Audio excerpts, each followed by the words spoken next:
Good morning. Welcome to Fantasy Sports today here on SportsGrid. I'm Craig Mish along with George Kurtz here as we got you covered on this Saturday, wrapping up the month of June. We got one more week to go. All-Star break coming up as well, George. Huge trade in Major League Baseball. We're going to break it all down for you on the show. What's going on?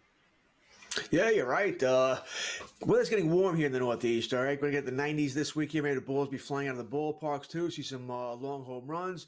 But the big trade of Devers last Sunday after, I guess a little bit over a day after our show was definitely let a shockwave through the league. Yeah, definitely so. And let's get right to it here at the top of the show. The biggest trade that you can remember in the early part of the season goes with the Red Sox and Giants, as Rafael Devers is now a member of San Francisco. Of course, he made his debut earlier in the week, and wouldn't you know, the way that baseball works, you had a trade, and then you had the two teams playing against each other last night and this weekend. And so we'll break that down for you as well.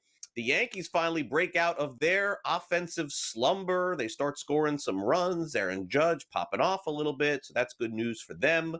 Really good news for fantasy owners. You talk about drafting an MVP in fantasy baseball. My gosh, Cal Raleigh's got to be the guy, pushing 30 home runs. We haven't even hit July yet. What in the world? Is this guy getting 60 home runs? What is going on?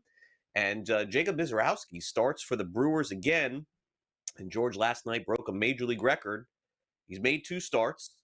He's got more wins than given up hits. That is certainly incredible. So let's start off. We'll get to Mizorowski a little bit later too. But let's start off with this trade here. I get, the one thing that I was thinking, call me crazy. The one thing that I was thinking of was, imagine if you're playing in a fantasy league and you had him in the American League and you don't get him in the National League. This happened in the month of June, right? I know a lot of leagues don't operate like that anymore. It's funny. It's funny how we think. Cause I thought the same thing. I'm like, oh my god, anybody in an AL only league just got screwed with those rules here. Listen, I hope that you've changed those rules over the years here. But that used to be the thing back in the day.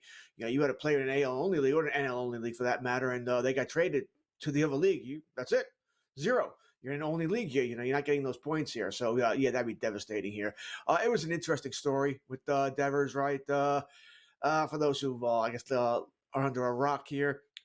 He wasn't happy when the Red Sox acquired Bregman because, well, as Devers said, I'm the third baseman. Well, no, you're not.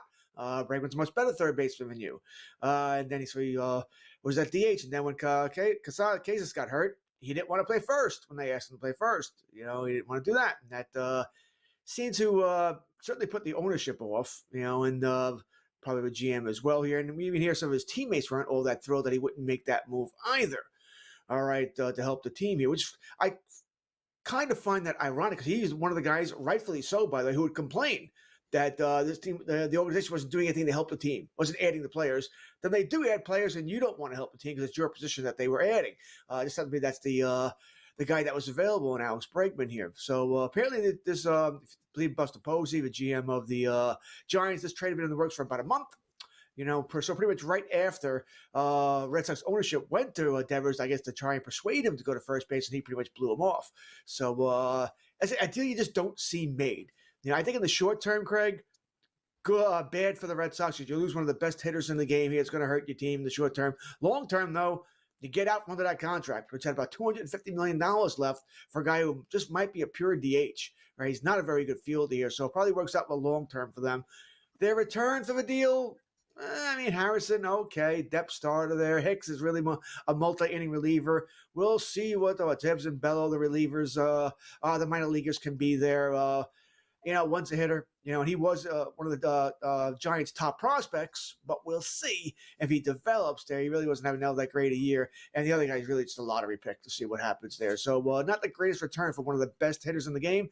And Craig, as a Yankee fan, bye, Mr. Devers. Enjoy San Fran. I think Cashman would have come down there personally and driven him to the airport to get rid of him. Yeah, like Yankees fans, definitely happy. Same with the Rays, you could say too. It doesn't make the Red Sox as good right now, but maybe for the future it does, and opens up some money for them potentially too. Over $250 million left on that contract. Aaron Judge, tough week, and broke out of it a little bit. It finally hit a home run. Seems like the Yankees, George, have kind of turned it around a little bit here. They're scoring some runs, not as many as they were scoring earlier in the season.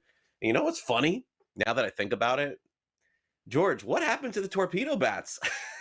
What happened to that whole conversation, right? Like, oh my gosh, it's not fair. They can't use them.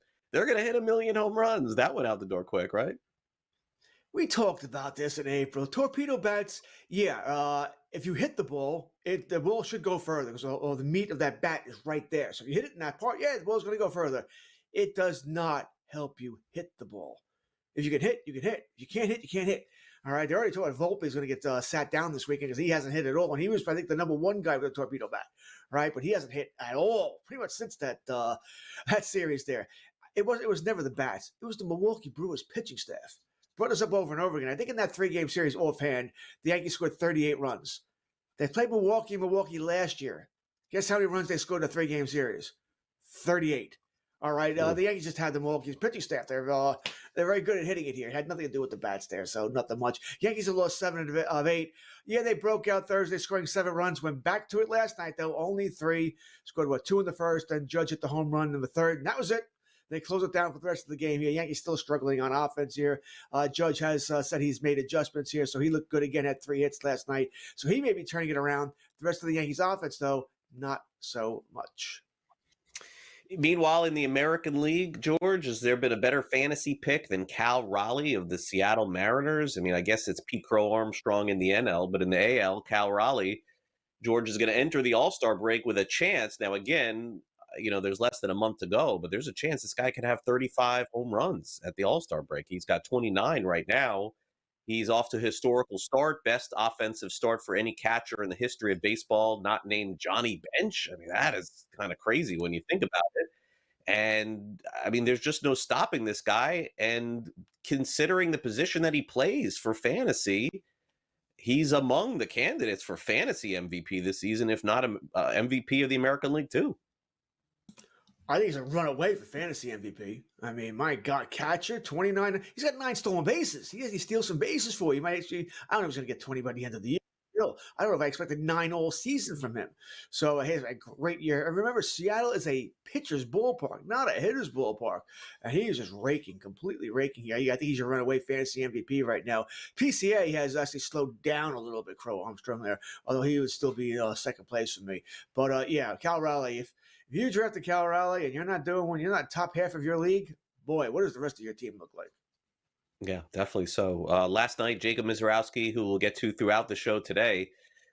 I mean, George, like I'm biased here because I want Augustin Ramirez of the Marlins to win the Rookie of the Year, and if not, I mean, Drake Baldwin's had a good first half too. But is it possible that a pitcher could come up like this in June and just steal the show the rest of the way? I mean, it's like undeniable. I mean, if he goes out there and does this every day, we may have our first ever Rookie of the Year called up in June like this. I mean, he's been fantastic. He's unhittable, literally, right? 11 innings, no hits so far. First pitcher in history to do that. So, yeah, he's been great here.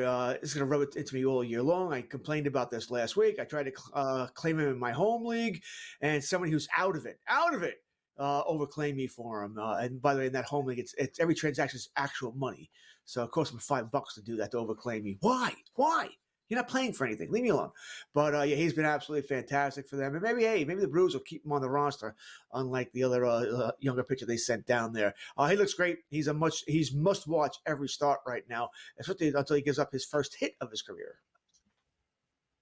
I think right now, when you look at it, any pitcher that pitches this well in his first few starts has a shot. I mean, normally in a season, a lot of rookies, you wouldn't even consider it, but I think you got to at this point. Historically good. We'll get to him a little bit later in the show. We'll take a out here on this edition of Fantasy Sports Today and be back with a whole lot more. So stay with us. Be right back.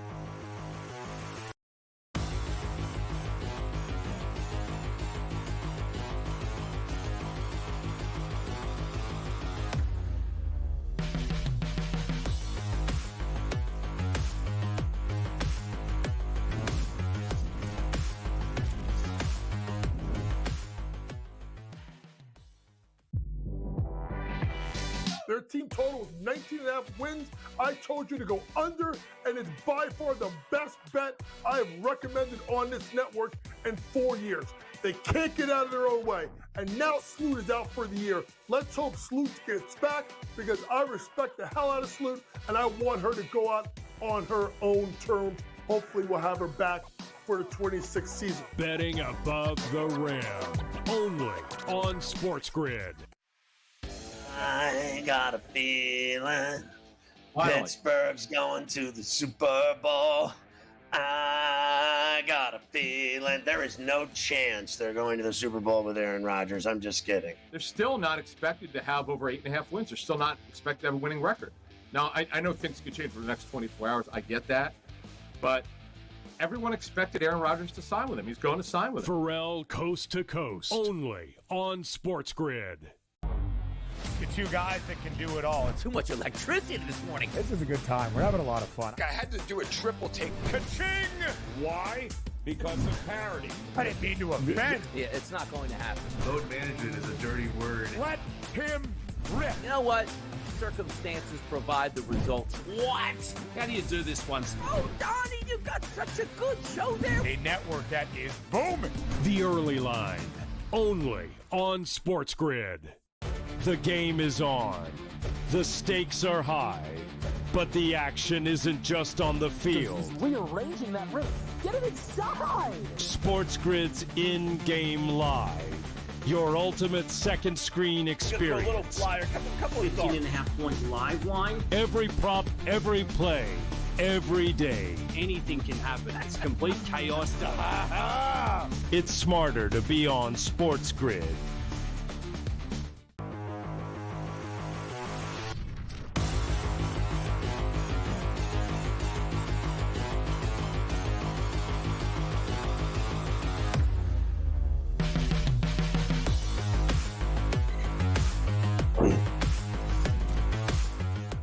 All right, welcome back to Fantasy Sports Today here on SportsGrid. Thanks for tuning in here this weekend. Craig Mish along with George Kurtz with you here on the show. Talking some fantasy baseball before the July month comes and fantasy football discussion becomes too. Of course, we'll get to that a little bit later in July. But first, let's get to who was hot this past week. And you can't give, I don't think you can give the MVP to a player with a team losing like 11 games in a row and finishing in last place. But my gosh, George, James Wood, like every game the Nationals do win, and there aren't many of them, this guy has like a huge impact. Even in the games they lose, it seems like he's the one that gets the big hit. I mean, I hope Washington this offseason, doesn't waste having this kid on their team. Like, I mean, to me, when I look at it, George, I don't know how you feel about this. And look, there's teams that are going to overperform. There's teams that are going to underperform. Washington has got to get this fixed, man. Like they have too many good young players and starting pitchers to be this bad in the standings. I don't get this one. Yeah, most of us, I don't think we expect them to be a playoff team. We even make a playoff run, but we expect them to be better, take that next step forward this year. And it looked okay for a while, but it's plummeted ever since here. Now, Sam Yarnell, our producer, and I were talking before the show how we both cashed on his home run prop, which is 7. I think Sam had 18.5. I had 17.5 before the season. That's cashed now in mid-June. So, good year for James Wood. There's not much around him. And as you're sort of insinuating there, I have to wonder, why would you pitch to this guy? Why? I mean, let someone else. Let Nate Lope beat you. All right. C.J. Abrams is having an okay season there, but I'm not letting James Wood beat me, but he's fantastic. He's sort of a left-handed hitting Aaron Judge. You make a mistake to him, it's going out. He doesn't have to hit it well. All right, with his strength, just gets a little piece of it. That ball is flying out here. He can hit it out to any part of the ballpark in Washington, which is very impressive considering that ballpark is a pitcher's park, not a hitter's park. But James Wood's having a great season.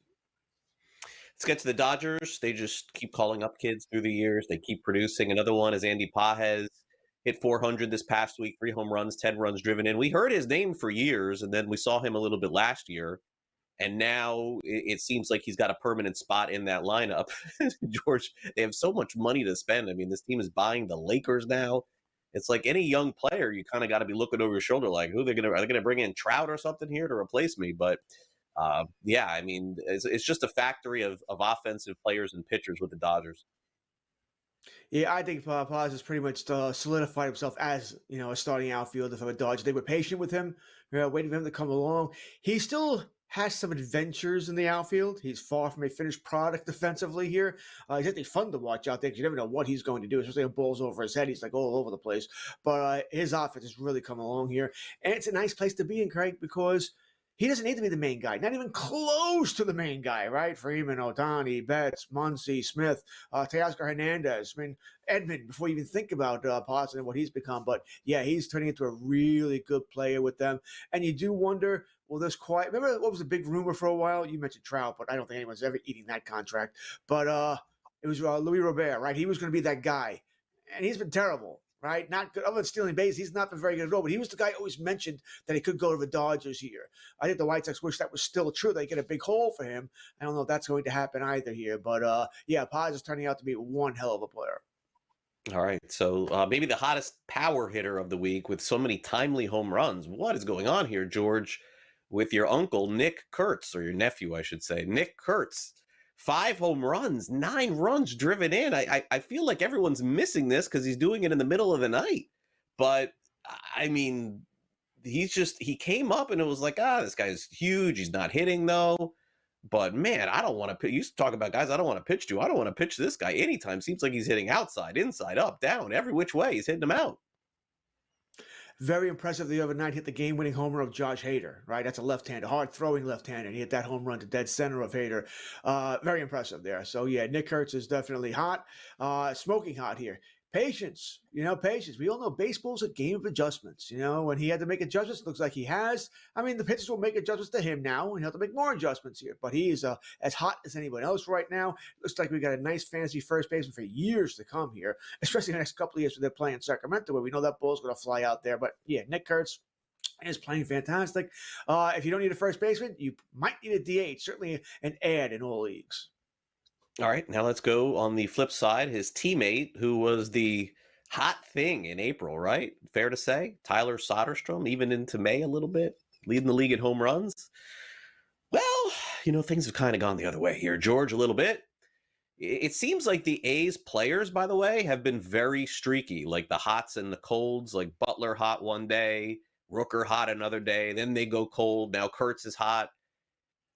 Maybe this is kind of the reason why they lost so many games in a row, where they lost 15 out of 16, whatever it was. But I guess we should have seen this coming. Maybe there was really no track record to show that Soderstrom was going to, bat 350 and hit 30 home runs. Yeah, I think that's fair. All right. I'm not worried about Soderstrom all that much here. I mean, I haven't checked their schedule next week, but if they were on the road, okay, maybe I'm going to sit him for a week and put someone else in there. Assuming I have a decent replacement there. We'll see what happens there now that he's not playing all that well. But if they're at home next week, I can't sit any A I might have on my roster, he starts. It's really that simple for me. If they're playing, 4 to 6 games in Sacramento, said weather's going to heat up, ball's going to fly out there, I'll trust he'll figure it out. Seiya Suzuki of the Chicago Cubs, just like many of the Cubs, has had a great offensive season. Tough week for him, but really much ado about nothing, George. You got to keep this guy in the lineup. Agreed. I mean, you just said it right. It's a bad week. Not a big deal yet. If we're talking next week, another week from now, and he's still not hitting, okay, I'll see it. But he's going to be in my lineup. He's been fantastic. A little underrated player. Has been absolutely fantastic. Finally, let's get to O'Neal Cruz of the Pittsburgh Pirates. Pirates offense has struggled for a lot of the season. I guess the saving grace for Cruz is he does have 13 home runs on the year, George. But man, I mean, Pirates could not have expected a .213 batting average this year. Yikes. Disappointing, right, for a player that we expect to be one of the more exciting in Major League Baseball.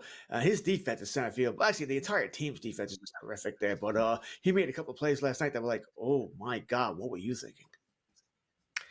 Well, I know what we're thinking. We'll take a quick time out on fantasy sports today, and we'll be back with more when we return after this. You're watching FST here on SportsGrid. Craig Mish, along with George Kurtz, will dive into more fantasy baseball discussion and also hear from Gray Albright in hour 2 of Razzball. Don't go away.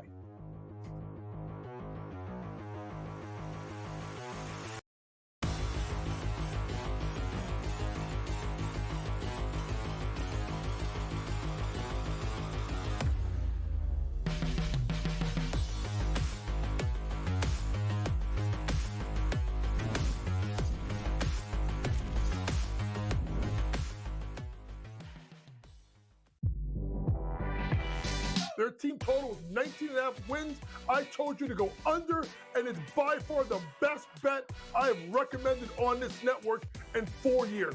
They can't get out of their own way. And now Sloot is out for the year. Let's hope Sloot gets back, because I respect the hell out of Sloot, and I want her to go out on her own terms. Hopefully we'll have her back for the 26th season. Betting above the rim. Only on SportsGrid. I got a feeling Finally. Pittsburgh's going to the Super Bowl. I got a feeling there is no chance they're going to the Super Bowl with Aaron Rodgers. I'm just kidding. They're still not expected to have over 8.5 wins. They're still not expected to have a winning record. Now, I know things could change for the next 24 hours. I get that. But everyone expected Aaron Rodgers to sign with him. He's going to sign with him. Pharrell Coast to Coast. Only on SportsGrid. The two guys that can do it all. Too much electricity this morning. This is a good time. We're having a lot of fun. I had to do a triple take. Ka-ching! Why? Because of parity. I didn't mean to offend. Yeah, it's not going to happen. Load management is a dirty word. Let him rip. You know what? Circumstances provide the results. What? How do you do this once? Oh, Donnie, you got such a good show there. A network that is booming. The Early Line.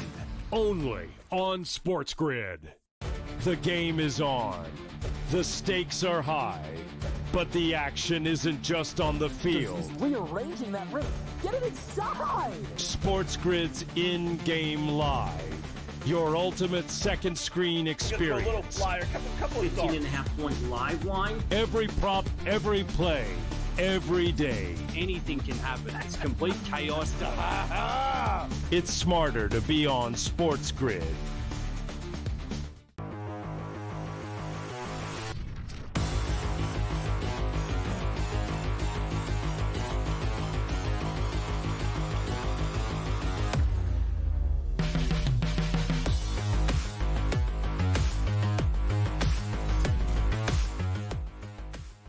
Aces of the Week time on Fantasy Sports Today. Who did it best? Rarely do we reach for a thing that happened the night before here on the show, but we got to do it here tonight. Jacob Borowski, who now has won 2 games, and he's given up less hits than that in 2 games, which means that's never happened in the history of Major League Baseball before. So last night, take you behind the curtain here a little bit. Sam, me, George, we're talking about who we're going to pick for Aces of the Week of this show. And he was pitching a perfect game at the time that I made this choice. Now, he ended up giving up 2 earned runs and struck out 6. He walked 1. There were other really good choices. I was thinking Lucas Giolito was maybe my other choice earlier in the week. He struck out 10.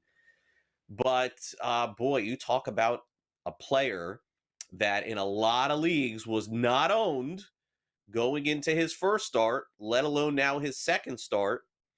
I'm going to guess, George, that after Sunday night, he's going to be the hottest player on the waiver wire if he's not already. Yeah, if you didn't claim him last week, then you're going to pay much more money. I mean, if he's out there, Craig, and you're in a Fab League, you're going to come pretty close to blowing your budget, to get this guy, because he looks that good here. You mentioned more wins than hits. This is a funny little thing. First pitch to start his career for the 11 hitless innings, right? He went there. He threw 12 pitches, 101 miles an hour or better last night. I mean, what don't you like here? I might give you one worry. I don't know how the Brewers organization thinks or how they work here. Last year he threw 90, about 100 innings. It was 99 and change. If they do that 40 innings thing, 140, he's already at 74 right now. So he's already more than halfway there. That could cause you some concern. I said, you're thinking long-term here, but maybe he's not around for your fantasy playoffs if they decide to shut him down. I'm not saying they will. I don't know offhand. But we all know organizations nowadays, they tend to baby these guys. They're not going to let them go deep into games. Maybe not let them go throw more than 90 pitches. Oh, when he's at 140 for the year, we got to shut him down. We can't let him go longer than that. Or maybe they're going to give him a break at some point. All of a sudden, early August, he has shoulder inflammation. He's has to sit for 2 weeks. Just all things you may want to worry about. That being said, if I'm in a league, he's available, I am definitely going in for him tomorrow night. Yeah, got to do it. And I don't think you're going to see many more players called up to have this kind of impact the rest of the season. George is right. I mean, this is the time to strike if you're going to do it. George, how about your ace of the week? We're going to go to San Francisco for this one. I got to tell you, I thought about Giolito as well. Truth is, I just didn't want to talk about him. All right. I just didn't want to talk about Lucas Giolito. So I went with Logan Webb here. There were some other guys I could have gone with as well here. So a bunch of choices here. But I don't think we ever give Logan Webb enough credit. All right, because maybe it's West Coast bias or East Coast bias, however you look at it. We don't talk about this guy. He's been an ace for quite a few years now at the San Fran Giants. He does pitch in a very good pitcher's ballpark right there, but he shut down Cleveland once again. He's been the ace of that staff. Actually, the whole entire Giant staff has been fantastic here. That's why, they had Devers now. They're trying to make a run. Right, you got Robbie Ray here. You got Verlander came back. I know he's on the priority list now, so congratulations to them. But Logan, I just never think we give Webb. When we talk about aces at fantasy draft time, it's like we just pass over Webb. Wheeler, Strider when he's healthy, Schoolboy. We just never even think about Webb being that guy. And generally, year in and year out, he is that guy. He's very reliable. You can always count him in fantasy-wise. Logan Webb is my ace of the week. Had a great game against Cleveland earlier. All right, and let's go to Sam for his ace of the week. It'd be the Rays seem to be pumping out aces of the week every week lately. Ryan Pepio, 8 innings pitched, 1 earned run, 11 strikeouts, and 2 walks. And George, here come the Rays, right? Like they got 2-3 guys. I don't want to face in their rotation. They're back to doing this platoon stuff. It seems to be working. Several games over 500. Rays are in this thing. Listen, the way the Yankees are playing, the Rays may be in first place by the end of this week. Hell, maybe by the end of the weekend. They look great here. And I thought about Pepio as well. Rasmussen has looked good here. Shane Baz. Remember, Shane Baz was terrible earlier on. Now he's figured it out here. Bradley Littell have been solid here. You don't need everyone to be great. But, Pepio has been very good. Came over from the Dodgers last year. I don't know if you can rely on him to start in, start out. He's not that guy. He's not truly an ace, but he's pitching well right now. And the entire Braves team is playing very well here. They are that team. They're an annoying little team. I might once again play the devil's advocate. Sooner rather than later, that road schedule is starting, right? We're not going to play many home games at all. Let's see how that affects the entire team there. But the Rays right now look fantastic. Yep, fair enough. All right, we'll take a quick time out on fantasy sports today. We come back next. Trade season is in full swing in fantasy baseball. It's getting tougher to make deals in fantasy sports.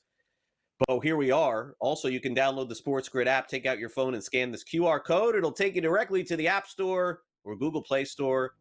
Grid streaming 24 hours a day, 7 days a week. We'll be right back after this.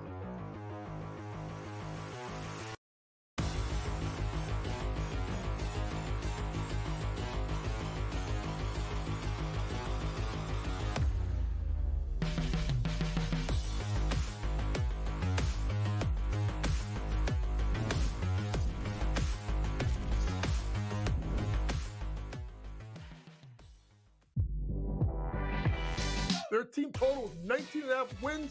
I told you to go under, and it's by far the best bet I have recommended on this network in 4 years.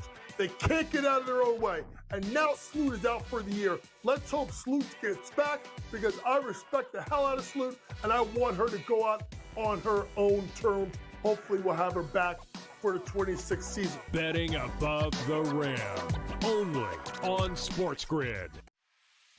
I got a feeling Pittsburgh's going to the Super Bowl.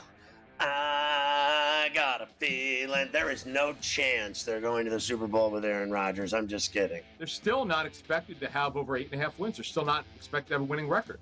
Now, I know things could change for the next 24 hours. I get that. But everyone expected Aaron Rodgers to sign with him. He's going to sign with him. Pharrell Coast to Coast, only on SportsGrid. The two guys that can do it all. Too much electricity this morning. This is a good time. We're having a lot of fun. I had to do a triple take. Ka-ching! Why? Because of parity. I didn't mean to offend. Yeah, it's not going to happen. Load management is a dirty word. Let him rip. You know what?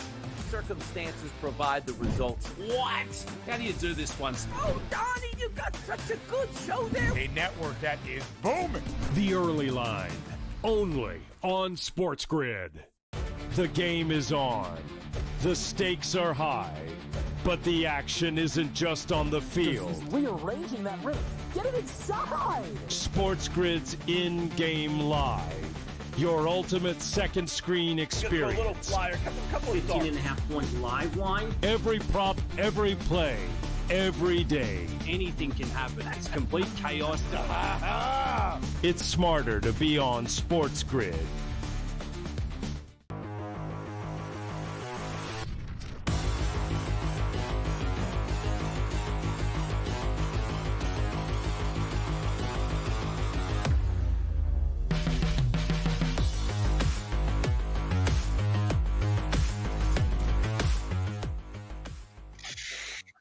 Welcome back to Fantasy Sports today here on Sports Grid. As we come back here to the show, it's time for us to take a look at some trade options in fantasy baseball. Feels like, George, we've hit on this name quite a bit over the course of the season. I mean, this could be a player that you acquire that can help you win. But man, you're taking a big risk here. Corey Seager, shortstop, Texas Rangers, 238 on the season, 7 home runs, and 15 runs driven in. I mean, you could make the case for acquiring him. You could make the case, if you have him, to not trade him. It's a really, really tough one. Texas seems to be playing better offensively and getting it going here a little bit. But with a player like this, you always do run the risk of losing him for a period of time. Yeah, you just hit the negative for me that I'm not doing. All right. Listen, I like Corey Seager. As a Yankee fan, I'd love for him to play for the Yankees, but one of his abilities is not availability. He's hurt a lot. He's not having I know he's hitting a little bit better now, but he's not tearing it up either here. No, I'm not trading for him. I'm certainly not paying full price for him. I mean, you're going to give me 70 cents on the dollar, we can talk here. But if you expect me to give you top dollar for him, no, it's not happening. I'm not giving you somebody that I don't want to lose. So I don't want to say giving away, but okay, that's a pretty good deal. I'll do it. If I have 6 outfields and you want an outfield that I don't need, because I still have an extra and I'm not using them anyway, we can talk. But it would have to be a position, okay, I need a shortstop or I need a middle infielder. What is he giving you that you need? Points league, okay, he might hit some home runs. And rotisserie league, what category is he hitting for you? So I'm saying, well, what is he doing for you? Are your shortstop that bad? Your middle infielder that bad that you need to give up, a top starting pitcher? His name value is going to cost too much. I'm not trading for him. Marcell Ozuna of the Atlanta Braves on a roster that's been extremely disappointing this season offensively. I know the Braves still have high hopes here, George, and it seems like they're still going to press to go for it, which does make some sense. I mean, the team is built to win right now and built to win next year, too. They still have all these guys under contract. Look, I guess expectations for Marcell Ozuna to do what he did last year, probably not realistic. But is it realistic that the second half looks better than the first? I think it is. Once again, he's a DH. Do you need the power? That's the only thing you're getting it for is power, right? Do you need power? And power is kind of easier to find. All right, I would say you're probably okay in power. He's hit 11 home runs so far. So what are you hoping for? 15 to 18 during the rest of the year? You're hoping, like I said, better than the first, and there's more games left. So 15 to 18, is that enough? You wouldn't have to pay probably a high price for him. So that's good. The Braves do concern me. I mean, sandwiched around the sweep of the Mets, who are just, it seems like all the New York teams are falling apart right now. You lost to Colorado last Sunday, and you didn't show up against Miami last night, which really can't happen. All right, you want me to take you seriously? These are games you got to win. All right, you got to beat teams you have to beat. They're not doing that. Very inconsistent. Kuhn been great. Olsen's turning it around. Riley's starting to hit now. I mean, Ozona's been okay, but once again, what are we looking for here? He's not a guy I'm giving up anybody I need for, because it's only power he's supplying me, which is valuable, but it's not as valuable as it used to be. It's easier to find.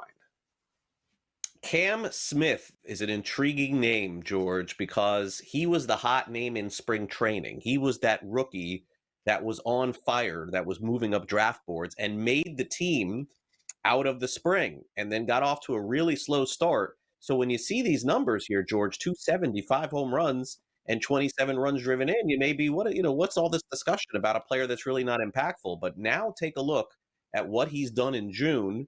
And the fact that he's starting to play every day, and you see the confidence that the organization is starting to show with him. I mean, I got to tell you, if you're finding a team that's near the bottom looking for a spark and you can get this guy for the rest of the year, seems like he's figured it out a little bit. Once again, what's he doing for you? Where are we looking for here? I mean, I think it's more of a keeper league, a dynasty guy that I'd be looking for, not so much a yearly league. I mean, what is he helping you in? Average? No. It's help. It's nothing that's going to do it dramatically. Stolen bases? No. He's never been a stolen base guy. Power? No. So what are you doing for me? What are you doing for me? I just don't see it here. I think you're hoping for more of the future, that he can hit one of those categories that bring you on there. He is an outfielder. To me, he's just more of a filler. We're not going to have 4 great outfielders, all right, and a DH. You're not. You're going to need fillers that can't hurt you.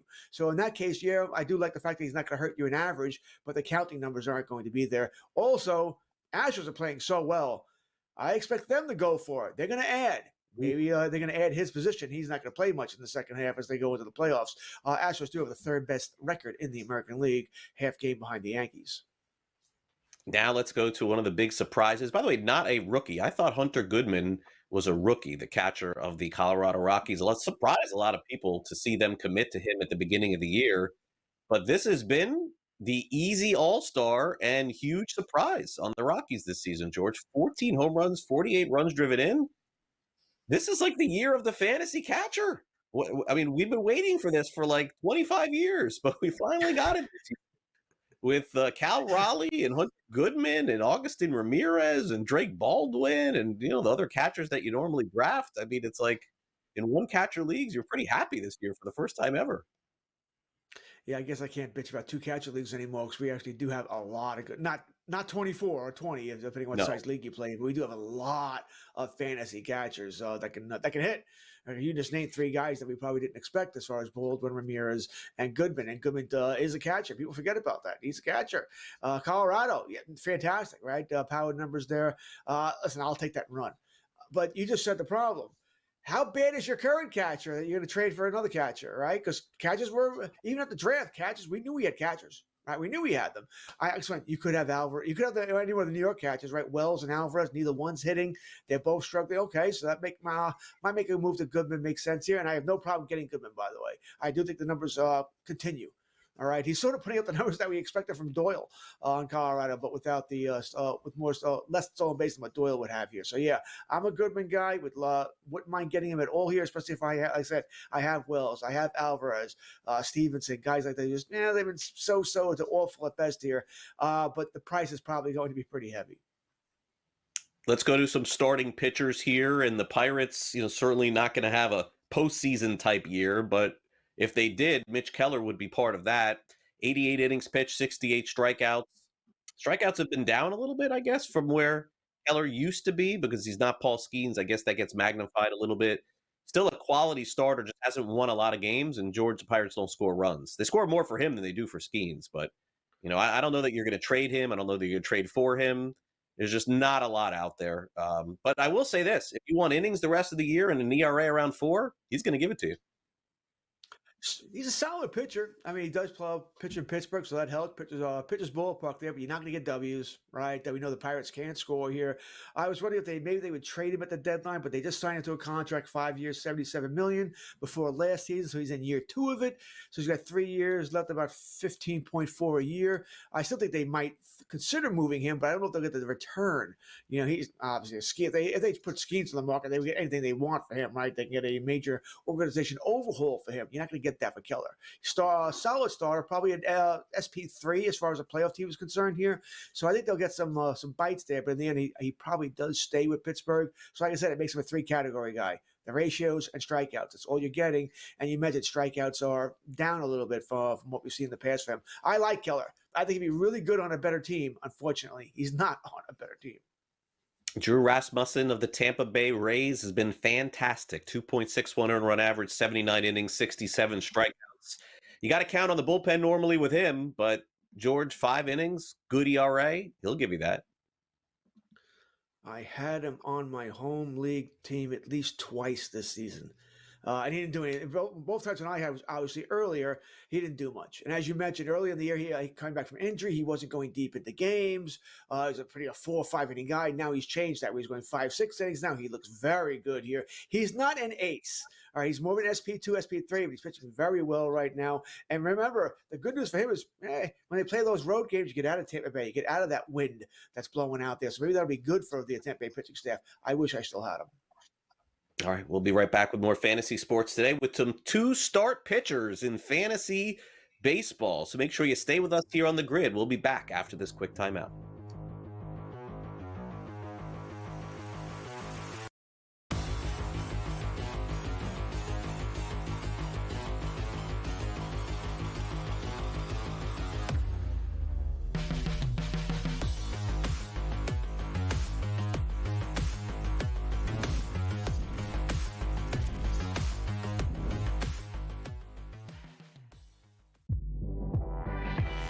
Their team total is 19.5 wins. I told you to go under, and it's by far the best bet I have recommended on this network in 4 years. They can't get out of their own way. And now Sloot is out for the year. Let's hope Sloot gets back because I respect the hell out of Sloot and I want her to go out on her own terms. Hopefully we'll have her back for the 26th season. Betting above the rim. Only on SportsGrid. I got a feeling Pittsburgh's going to the Super Bowl. I got a feeling there is no chance they're going to the Super Bowl with Aaron Rodgers. I'm just kidding. They're still not expected to have over 8.5 wins. They're still not expected to have a winning record. Now, I know things could change for the next 24 hours. I get that. But everyone expected Aaron Rodgers to sign with him. He's going to sign with him. Pharrell Coast to Coast. Only on SportsGrid. The two guys that can do it all. Too much electricity this morning. This is a good time. We're having a lot of fun. I had to do a triple take. Ka-ching! Why? Because of parity. I didn't mean to offend. Yeah, it's not going to happen. Load management is a dirty word. Let him rip. You know what? Circumstances provide the results. What? How do you do this once? Oh, Donnie, you got such a good show there. A network that is booming. The Early Line. Only on SportsGrid. The game is on. The stakes are high.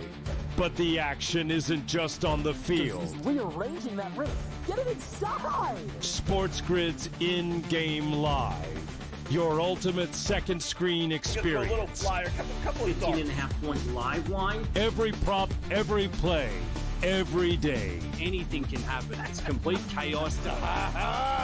It's smarter to be on SportsGrid.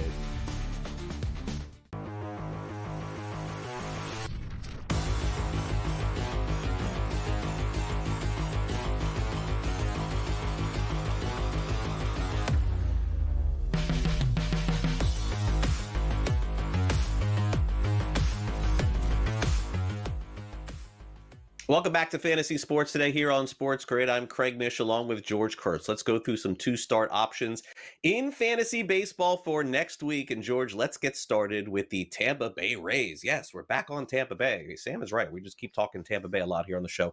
Taj Bradley of the Rays at Kansas City, at Baltimore. Royals really struggling offensively unless Jack Caglione hits a couple of home runs, right?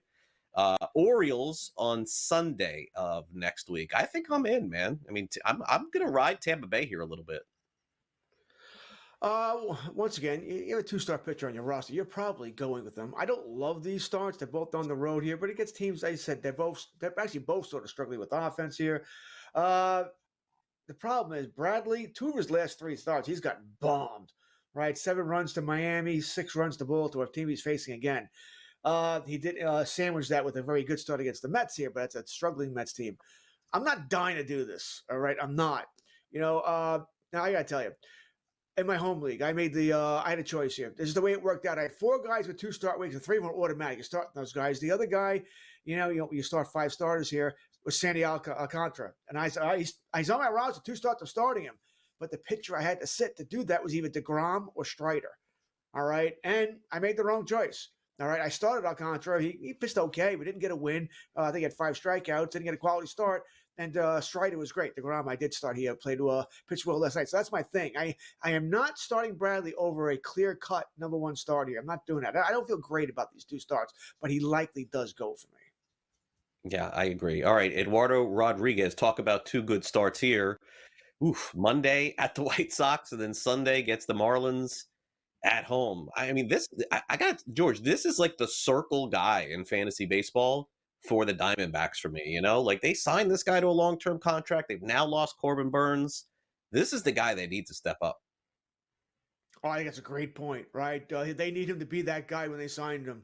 All right, because Corbin Burns is out here, and he can pitch well over his last, next half dozen starts. Maybe they'll make an addition by the deadline and still go for it here in what is becoming a brutal National League West fun division, right? Giants look good, Dodgers are great, Padres and the Dodgers hate each other. That was a fun series there. As for this, by the way, listen, if you're not starting against the White Sox in Miami, release him, move on. All right, he's a definite start this week. All right, let's go to the Milwaukee Brewers, the pitching factory, as we call it here. Chad Patrick. 2 good starts also for Chad Patrick, George. Monday against the Pirates, Sunday against the Rockies. Sign me up. Yeah, good. He's a fan. Once again, What do you want? All right, really, what two teams do you want? If you're picking teams that have had to start, okay, Pittsburgh and Colorado, neither one, it's not in Coors Field. Yeah, you're starting Chad Patrick this week. So, you're going with Chad Patrick. He's, I don't love the guy. All right, but you're just not going to get two better starts against two teams that can hit. We like Goodman. I don't like him this much. I'm starting Chad Patrick. Now let's get to the Boston Red Sox here as life without Devers continues. Walker Buehler, who himself about a week and a half ago said that he's got to do a better job pitching. Okay, so this is a little tougher here. Monday at the Angels for Walker Buehler, and then Sunday against the Blue Jays. Both teams have no shortage of bats. It seems like they hit quite a bit. The pitching in Los Angeles for the Angels, not that optimal, which we've said for years. Blue Jays are playing decent baseball here. I mean, this is tougher here. He's gotten his brains beaten. His last couple of starts? 8 runs to Seattle, 7 to the Yankees, 5 to Atlanta. He did have a decent start against Tampa Bay in that stretch there, 3 runs. Toronto can hit, though. Toronto doesn't really hit on the road anywhere near as well as they hit at home here. I'm a Walker Buehler guy. I mean, Craig, I'm going to go down with the ship with this guy, it seems like, over the last couple of years here. I don't know if I can do this. I just don't know. There's a lot of red flags here, more red that's in that than his jersey there. So I'd be very cautious here. I would really check your roster to see, okay, do I have no other options here, even one start options that I could start over him? Because I would be very careful here about these 2 starts. He's not pitching very well here. He knows it. You already said his quote there. He knows he's not pitching well. The Red Sox are hot, though. They've won 8 of 9. But they've mainly won that because the pitching has been so good. I have worries here. That's my thinking. I have worries. Once again, if he's on your roster 2-start week, you can't start him. You probably shouldn't have him. But I have some worries about Buehler here. Mets have been worrisome too, huh? Not playing great baseball lately. Paul Blackburn's got a couple of starts. Braves just took care of them earlier this week. They play the Braves Monday and then Pittsburgh on Saturday. It's so funny to me to see, I know you're a Yankees fan, George, but see just like fans freak out about like a week and a half or 2 weeks of bad baseball. It's kind of what the Mets and the Yankees are both going through right now.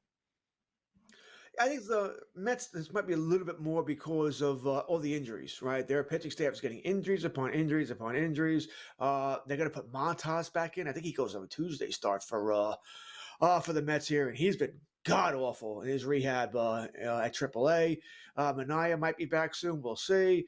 But they have a lot of injuries there. Clayton Holmes not pitching well now there because maybe his innings. Remember, he's a reliever last year with the Yankees. Those innings are adding up here. They're trying to baby him, keep him strong here, and it's not working right now. So I can understand why the Mets are a little concerned here.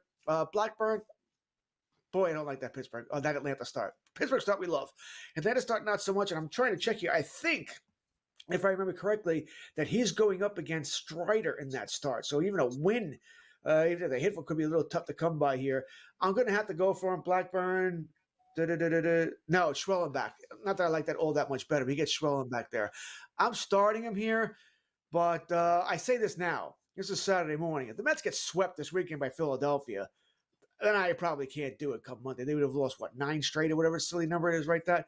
If they don't play well against Philadelphia, I'm going to have to move on here. Yeah, fair enough. All right, let's take a quick break here on Fantasy Sports Today. When we come back next, we go through some of the streaming options for Week 14. George, the NBA season's rolling on. The hockey season has come to an end. What do you make of the Panthers winning again?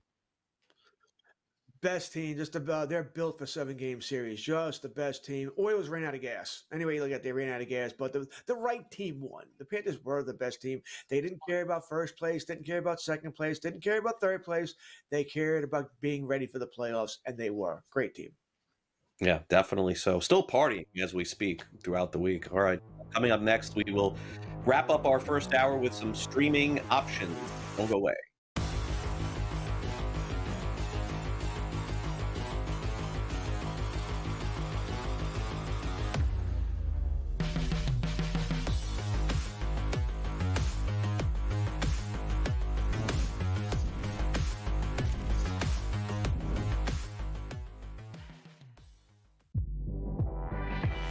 Their team total is 19.5 wins.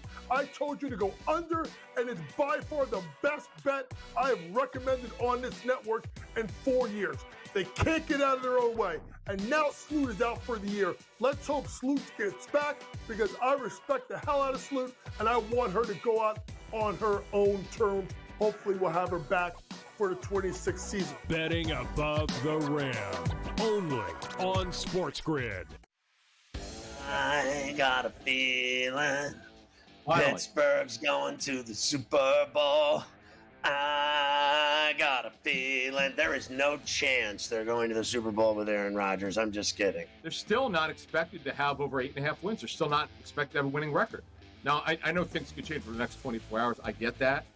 But everyone expected Aaron Rodgers to sign with him. He's going to sign with him. Pharrell Coast to Coast, only on SportsGrid. The two guys that can do it all. Too much electricity this morning. This is a good time. We're having a lot of fun. I had to do a triple take. Ka-ching! Why? Because of parity. I didn't mean to offend. Yeah, it's not going to happen. Load management is a dirty word. Let him rip. You know what? Circumstances provide the results. What? How do you do this one? Oh, Donnie, you got such a good show there. A network that is booming. The Early Line, only on SportsGrid. The game is on. The stakes are high. But the action isn't just on the field. He's rearranging that rim. Get it inside. SportsGrid's in-game live. Your ultimate second screen experience. A little flyer, couple of 15.5 point live line. Every prop, every play, every day. Anything can happen. That's complete chaos. It's smarter to be on SportsGrid.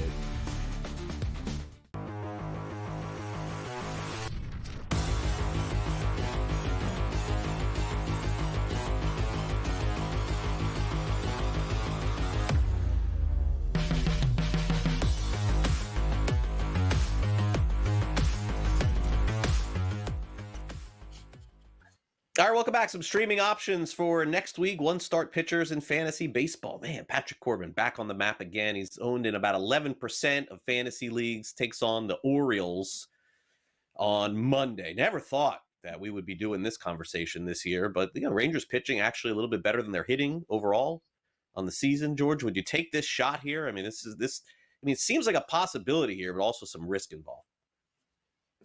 Yeah, I think it was Joe Ranieri and I used to always just trash this guy. He's just killing it. But now he's pitched very well. His last start, excuse me, likely his worst of the season. 4 runs in 5 innings against Kansas City. That was on 3 days ago. So I guess that could give you some points. Not a terrible start, but it's his worst start of the season, 4-5 here. So maybe, like I said, you want to be a little careful there. But if you need a streamer, I got to tell you, if Corbin had a 2-start week next week, I'd be claiming him. So I still believe that he's pitching well. Going to go with it. Texas hitting a little bit better too, not a lot better, but a little bit better. So yeah, I'm leaning yes with Patrick Corbin. How about Ryan Bergert? He's going to get a chance to start for the Padres on Tuesday. His numbers are really good on the season. This is, I don't know. It feels like a little bit of smoke and mirrors here. He doesn't really strike out a lot, and I don't know what kind of opportunity he's going to actually get. It could be a one and done in the rotation. I think that's possible here, but it is the Nationals, and the Nationals are playing worse than anybody in baseball. So you take a chance? I think, I watched this start against the Dodgers, all right? And I just sort of said there, it wasn't, he doesn't have, he's still in 101. He's not Mizorowski, right? He's not really impressing you that way, but he looked good. Now, it could be because the Dodgers had never seen him, so maybe it took them a little while here. He only went 4 2/3 through 71 pitches. So you wonder if he's on that sort of pitch count here. Can he get you through 5? Can he probably get you 6? Is he only going to throw 80, 85? So I might worry about that, but San Diego, decent squad. They might get Merrill back for this game here, so the offense could be a little bit better. I lean yes here. Washington, generally not the greatest hitting team. They're struggling, really struggling here. So I lean yes with Burkhardt here. As far as you need a one-starter guy here, I think you could. I certainly think you could do a lot worse here. I'm a yes. All right. Hunter Dobbins of the Red Sox starts at the Angels on Wednesday. A little bit of a mixed bag for him. And, similar to Burgert here, you're probably going to get over 6 innings, 3 or 4 strikeouts. So pitching the contact a little bit more. A win to me, actually, as we go through this here, our next couple of pitchers, that's where I think it could be a little bit elusive here, chasing the win. Yeah, I would probably agree with you. He's pitching at LA. I'm going to assume that's a night game. Wednesday, it could be a day, but I'll assume it's a night game. So you got the heavy marine air. That's good pitches parked there. The Angels can hit. All right, you got Trout. Ward going to walk into Anito. Adele is hitting a ton right now, and definitely should be claimed in the leagues. By the way, speaking of streaming options for you, Eileen once again. Probably the three we've mentioned, he might be the third on this list, but I'm not against it. I said I'm not against it here. If it was against the Yankees, he'd be all in. He'd be your SP1 for the week because Lord knows the Yankees can't touch the guy. So I guess I'm the optimist this week. I lean yes on these guys. I think they're all SP4s, SP5s, but they're all startable. All right, now let's get to the Miami Marlins. They've inserted Jansen Junk in their starting rotation. He was really good in the minors and has looked good in the majors thus far, George. He's kind of taking the place right now of Max Meyer, who's on the injured list. He starts against the Giants on Thursday, but, generally speaking, he's not really going more than 5 innings here. So you'd be taking a chance here that the Marlins are up after 5. Yeah, it's the first thing I look at here. 5, 4, 4, 4, 5 and 2/3, 5. So you're pushing your luck. He's pitched pretty well of them one start against, ironically, Pittsburgh. Go figure. Everybody else he's pitched very well against. Atlanta, Washington, Colorado, San Fran, the Angels. So once again, I want to lean yes here, but the fact that is he going to go deep enough into the game? If he doesn't go deep into the game, okay, strikeouts seem to be there. He's going to strike out around 4 or 5. It's almost one per inning, but win's going to be tough to come by. He's not getting a save. Seems to be a 3-category guy. So is that good enough for you? I like the pitcher, but I do wonder if maybe one of the other guys gives you a better chance for a win. What are you looking for would be my question there. If you want to win, probably better going someplace else. The Giants seem to have a lot of people picking their players up in fantasy after the Devers move, thinking like they're all in, right? So Landon Roop, one of those, strikes out a lot, George, against the White Sox. Pretty much an easy yes for me. Yeah, he's my number one. Of those guys you talked about here, he's the number one guy. You're starting Landon Roop. Coming up next, it's time for us to dig into the second hour of our 2-hour fantasy baseball extravaganza, talking prospects next. Don't go away.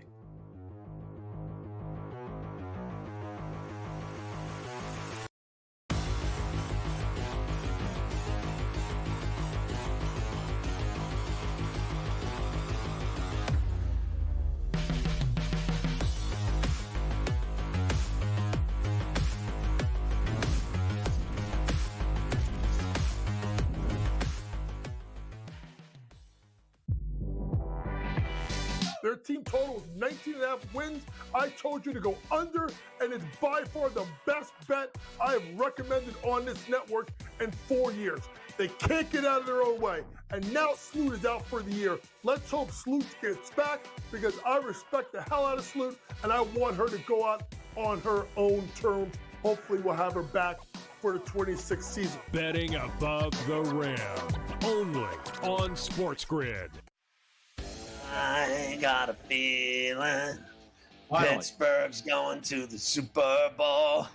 I got a feeling there is no chance they're going to the Super Bowl with Aaron Rodgers. I'm just kidding. They're still not expected to have over 8.5 wins. They're still not expected to have a winning record. Now, I know things could change for the next 24 hours. I get that. But everyone expected Aaron Rodgers to sign with him. He's going to sign with him. Pharrell Coast to Coast, only on SportsGrid.